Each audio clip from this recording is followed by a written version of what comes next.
गुंडे हो या माफिया, दंगाई हो या पत्थरबाज, चोर लुटेरे बदमाश हो या फिर गोलीबाज, योगी सरकार किसी से समझौता नहीं करती है, किसी के आरोपों को माफ नहीं करती है और किसी को छोड़ती नहीं है।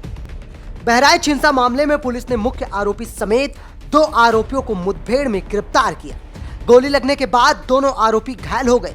घायलों को अस्पताल में भर्ती कराया गया है। बता दें कि दोनों आरोपी नेपाल भागने की फिराक में थे। बहराइच हिंसा के आरोपियों के नेपाल भागने की सूचना पर पुलिस से मुठभेड़ हो गई। पुलिस मुठभेड़ में पैरों में गोली लगने से सरफराज और फहीम घायल हो गए, जिनके इलाज के लिए नानपारा सीएचसी में भर्ती कराया गया है। इलाज के बाद दोनों को मेडिकल कॉलेज रेफर कर दिया गया है। सुरक्षा की दृष्टि से मेडिकल कॉलेज की सुरक्षा भी बढ़ा दी गई है। वहीं पुलिस पीएससी और आरएएफ को तैनात किया गया है। जानकारी के अनुसार मुठभेड़ नानपारा कोतवाली के बाईपास पर हुई। एसपी वृंदा शुक्ला ने बताया कि मुठभेड़ के बाद 5 आरोपियों को गिरफ्तार किया गया है। वहीं इसी के साथ पुलिस अधीक्षक ने भी बड़ा खुलासा किया है। राम गोपाल मिश्रा की मृत्यु पर अब तक की तमाम अटकलों पर विराम लगा दिया है। हिंदू पक्ष का आरोप था कि राम गोपाल मिश्रा की हत्या बहुत ही दर्दनाक तरीके से की गई है। इन्हीं अटकलों के बीच बहराइच की पुलिस अधीक्षक का बयान सामने आया है। आइए सुनते हैं।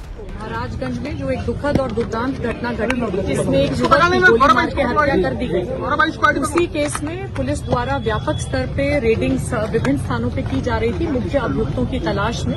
उनमें से 5 मुख्य अभियुक्त हमारी हिरासत में आ गए हैं, जिनमें से 2 जो हैं मोहम्मद सरफराज उर्फ रिंकू और मोहम्मद तालिम उर्फ सब्लू। इनकी निशानदेही पे जब पुलिस की टीम नानपारा क्षेत्र में मर्डर वेपन की रिकवरी के लिए गई तो वहां पे इन्होंने मर्डर वेपन को लोडेड हालत में रखा हुआ था, जिसको लेकर पुलिस पर फायर किया गया। पुलिस ने अपनी आत्मरक्षा में जवाबी फायरिंग की, जिसमें इन दोनों को गोली लगी है। ये घायल हुए हैं, इनको उपचार के लिए पहुंचा दिया गया है और जो अन्य 3 अभियुक्त हैं उनको भी हमने हिरासत में ले लिया गया है। आज 5 को औपचारिक रूप से गिरफ्तार किया गया है। सभी के खिलाफ ठोस कार्रवाई की जाएगी। रासुका की कार्रवाई भी जल्द इनके विरुद्ध अमल में लाई जाएगी और अन्य जो अभियुक्त हैं उनकी तलाश भी जारी है। हमारी टीम ग्राउंड पे लगी है। थाना हरदी के क्षेत्र अंतर्गत महाराजगंज में जो 13/10 को एक बहुत दुखद और दुर्दांत घटना हुई थी, जिसमें एक युवक को गोली मार के हत्या कर दी गई थी, उसी के क्रम में हमारी टीम ग्राउंड पे काम कर रही थी। सभी अभियुक्तों की हमें तलाश थी, तो आज 5 मुख्य अभियुक्त पुलिस के कब्जे में आ गए हैं, जिनमें से 2 अभियुक्त जो हैं, जिनका नाम है मोहम्मद तालीम उर्फ सब्लू और मोहम्मद सरफराज उर्फ रिंकू।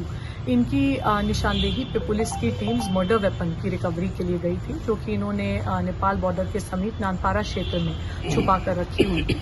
और वहां पर जब गई तो जो डीबीबीएल गन मर्डर में उपयुक्त यूज हुई थी, उसको लोडेड हालत में रखा गया था और एक और अवैध असला इनके द्वारा वहां पे छिपाया गया था और इनके द्वारा पुलिस पर फायरिंग की गई। आत्मरक्षा में की गई जवाबी फायरिंग में इन दोनों को भी गोली लगी है। ये घायल हुए हैं, इनको उपचार उपलब्ध पुलिस द्वारा करा दिया गया है और बाकी 3 अन्य मुख्य अभियुक्त भी अब्दुल हमीद और उनके पुत्र फाहीम तथा मोहम्मद अफजल, इनकी भी गिरफ्तारी हुई है और इनसे की गई पूछताछ के आधार पर जो अन्य अभियुक्तों की जानकारी हुई है उन पर भी निरंतर हमारी टीम्स काम कर रही है। शीघ्र उनकी भी गिरफ्तारी। अच्छा मैम, एक चीज जानकारी की, जैसे जिस तरीके से एक अफवाह उड़ रही है कि जो मृतक है उसके नाखून वगैरह उखाड़ दिए गए हैं, कई तरह की भ्रामक खबरें चल रही हैं। जी, पोस्टमार्टम के अनुसार मृतक की मृत्यु गोली लगने के कारण हुई है और अन्य जो चीजें बताई जा रही हैं वो सब भ्रामक है, जिनकी पुष्टि पोस्टमार्टम से नहीं हो रही है। क्या लगता है कि जैसे मुख्य आरोपी तो सभी पकड़ लिए गए हैं, लेकिन ये छापेमारी क्या अभी जारी आपकी रहेगी या?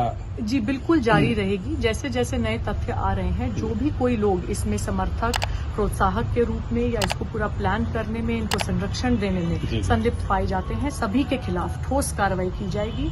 इस घटना में संलिप्त सभी अभियुक्तों के खिलाफ रासुका के तहत एवं अन्य ठोस कार्रवाई जल्द ही अमल में लाएगी। कहाँ पर गोली लगी है इन दोनों को?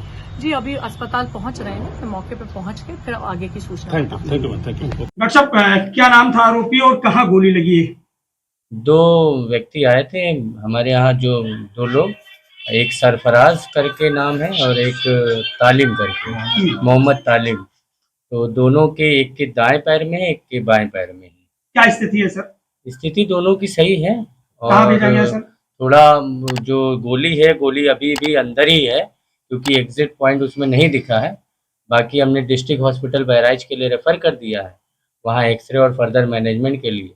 स्थिति दोनों की नॉर्मल है। कब लेके आए थे यहाँ पे? 2:35 के करीब, दोपहर में 2:35।